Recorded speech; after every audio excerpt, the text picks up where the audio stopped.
There is one species you must never underestimate: the humans. The progenitor's voice rumbled like the birth of a star, low and unyielding. The vast expanse around them shimmered with formless light, and the gathering of divine offspring shifted uneasily. Each of them was a being of boundless potential, creators of worlds, architects of reality itself. They had seen the birth and death of countless species, yet never had their progenitor spoken with such gravity. One of the braver children, a luminous entity with a crown of flame, spoke with a pride only youth could muster. "They are mortals, Father. We have seen them on their little worlds, clawing in the dirt. What threat could they pose to us?" The progenitor's gaze, though formless, pressed down with immeasurable weight. "That belief has led many of our kin to ruin." The stillness that followed was heavier than silence. "You think power is dominance. They do not seek power in the way you understand it." Another child, cloaked in shadows that bent and twisted with every word, chuckled. "Then what do they seek, if not power?" "Control," the progenitor said, his voice cutting through the mirth. "Not of us, not of the stars. They seek control of themselves. And in doing so, they control all else." The flame-crowned child waved a hand dismissively. "They are ants building anthills. No anthill will rise to the heavens." "Watch your tongue," the progenitor thundered, and the hall of eternity quaked. The glow of the progenitor's form flared brighter than any of them had ever seen. "You have not faced them as I have. You have not seen what they become when pressed." The defiant child stepped back, stunned but unyielding. "Then tell us, Father. Tell us what you have seen." The progenitor exhaled, and it was like the collapse of 1,000 suns. "I have seen them bleed and refuse to fall. I have seen them face the end of all things, and instead of surrendering, they built a door to walk through it. You call them ants, but I tell you this: no ant questions the gods, no ant defies its nature." There was a pause. The children shared uncertain glances. None of them spoke now. The progenitor's words carried the weight of truth. They are creatures of limitation, bound by flesh, time, and death. But from those chains they forge their will. Unlike you, who were given everything at birth, they have to carve their greatness from the bones of their failures. The shadow-cloaked child, quieter now, asked, "But surely they can be reasoned with? Surely they would know their place if shown?" The progenitor's glow dimmed, not in weakness but in something closer to sorrow. "Reason is their tool, not their master. They will reason with you only if it serves them. And if it does not, they will abandon it without hesitation." His voice grew sharper, like the edge of a blade. "Their strength is not in their numbers, their weapons, or their technology. It is their refusal to yield. Their refusal to accept the order of things. They will fight for no other reason than because they can." The flame-crowned child raised a hand as if to object but hesitated. For the first time, doubt flickered in their glow. "And you fear them for this?" "I do not fear them," the progenitor replied, his tone colder than the void. "I fear what they will force us to become." None of the children spoke again.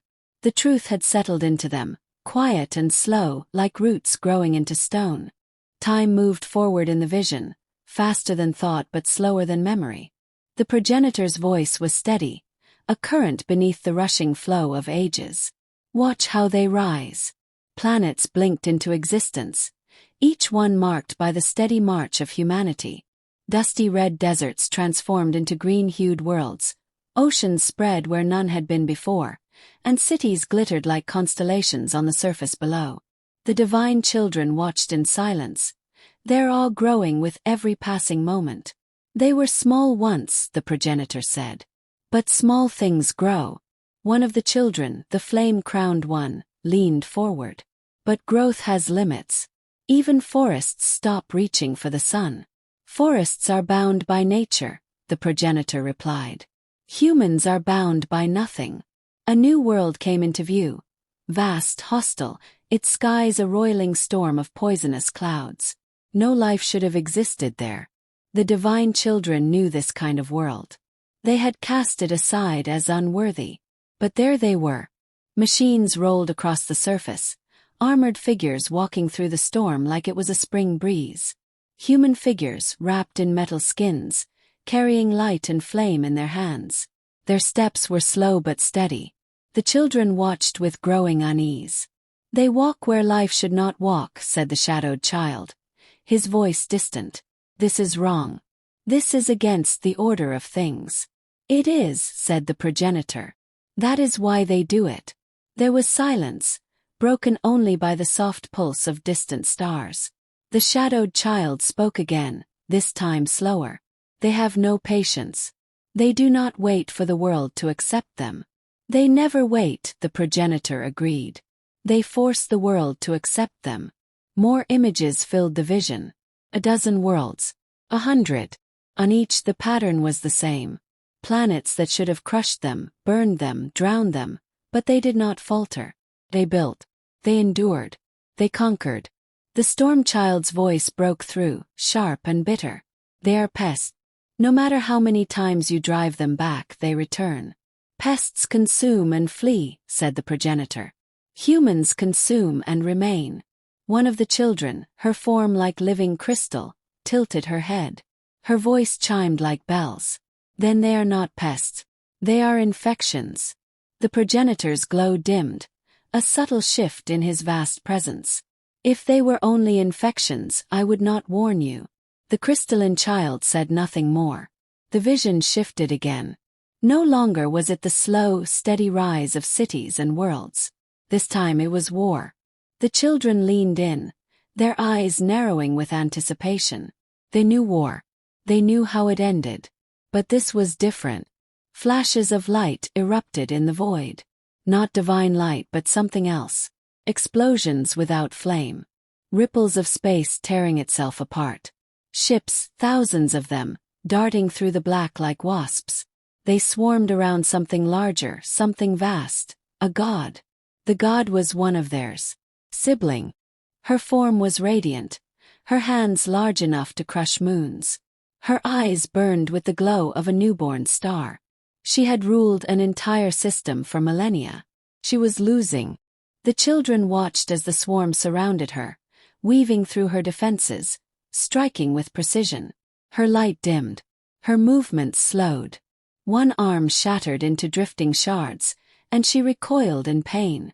The children saw it all, and for the first time they understood. "They wounded her," the flame-crowned child whispered, his voice raw with disbelief. "No mortal wounds a god." "They do," the progenitor replied. "They always have." More ships arrived.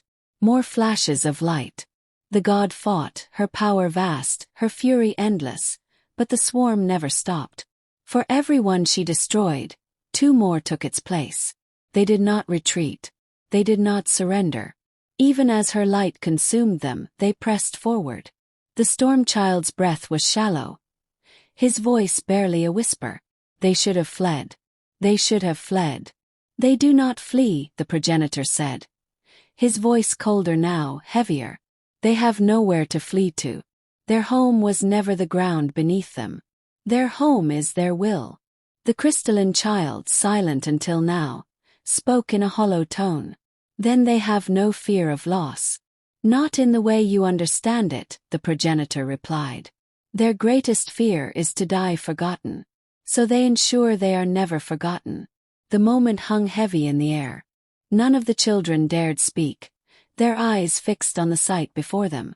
The god, once radiant and unshakable, now floated in the void like a broken monument. Her limbs were shattered, her glow flickering like a dying ember. The human swarm encircled her, their ships still moving in perfect synchronization. They did not jeer. They did not gloat. They simply moved on. "Why do they not stop?" asked the shadowed child, his voice brittle as cracking glass. "They won. The war is over." The progenitor answered with the weight of inevitability. Because wars do not end for them. They do not crave victory. They crave survival. And survival does not end. The storm child shook his head, eyes full of disbelief. "This is unnatural." "No," said the progenitor. "This is human." Another shift in the vision. Another leap forward in time. The children no longer spoke. They only watched. A world came into view, but it was not like the others. No green forest. No glittering towers. No roving machines. It was cold. Not barren but dead. The progenitor's voice grew softer, more distant. They called it their home once. They built it. Broke them. They left it behind. The crystalline child's voice wavered. Then, they do forget. No, the progenitor said. They remember everything. From the cold world's surface, a small light flickered in the darkness. A monument, ancient and weathered, stood alone. It was not divine. It was not powerful. It was simple stone, carved with words only humans would understand. The children saw them, those words etched into the surface. We came from here. We will never forget. The storm child's voice cracked. They leave behind reminders of themselves. The progenitor's glow dimmed further. His light now barely a whisper in the infinite dark. They leave behind warnings. Silence. The flame-crowned child, hesitant but unyielding, finally spoke. Are they still on that world? No, the progenitor replied. They are everywhere but there. The children sat in stillness, their forms dimming, their pride hollowed out by something they did not understand. They had seen species rise and fall. They had seen empires burn and kings kneel. None of it had unsettled them. But this was different. They left behind their home, whispered the shadowed child, as if testing the idea in his mouth. They left behind their home. They are not like us, the progenitor said. His voice as quiet as the last breath of a dying sun. We are bound to the places we make. They are bound only to the places they imagine. The children stared at him, their disbelief slowly fading into something colder, something they did not recognize at first. Fear.